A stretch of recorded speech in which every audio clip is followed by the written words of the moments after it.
Okay, perfect. Thank you. Hi, this is Ron from POCculture.com. How are you? Hi, doing well. Great. So excited to speak with you today. I loved your short.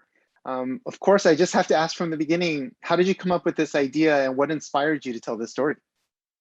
Thank you.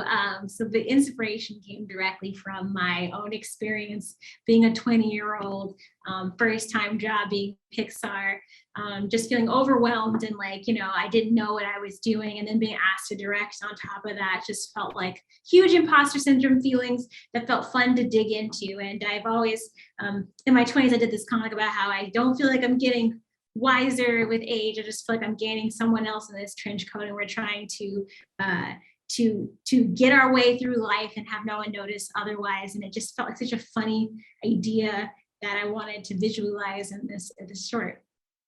It was so well executed because I was immediately grabbed from the beginning, but also I was completely confused on what was happening.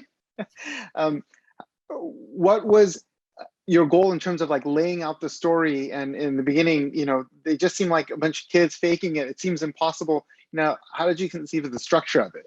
Yeah, so that was something that I had a fun time. I wanted to play around with this confusion, this fun confusion of like, what is going on? And so at the very end, you're like, oh, and putting yourself kind of in that way in Gia's shoes of like her feeling this like, I don't know. One minute I was a kid, and then the next I'm thrown into adulthood, and just allowing that to be a fun journey. That was a lot of discussion was had about whether or not we should clarify that. And I was like, I think it's fun to just let it be and then let the reveal happen at the end.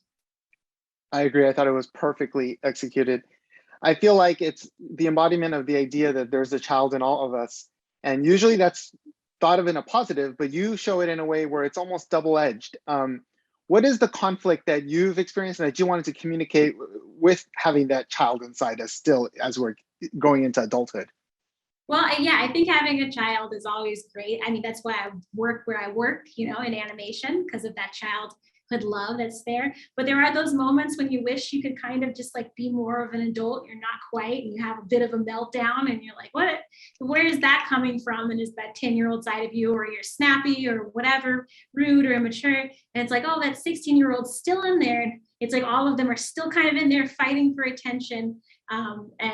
When your day is not going great, and so trying to get them all to cooperate sometimes feels like a hard struggle to get past. Absolutely. Now, I know you worked on Soul, which was just a wonderful film. What did you learn from that experience and takeaway that you applied to your film? Well, working on Soul was amazing, and it was such a huge topic.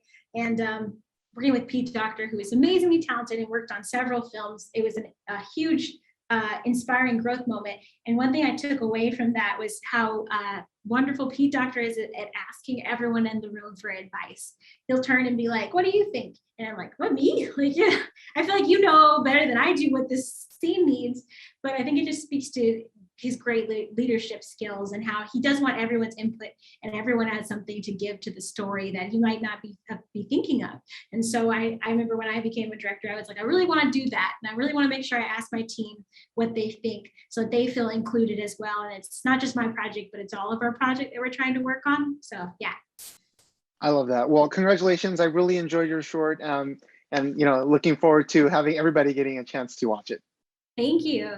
Thank you, Aphton. Take care.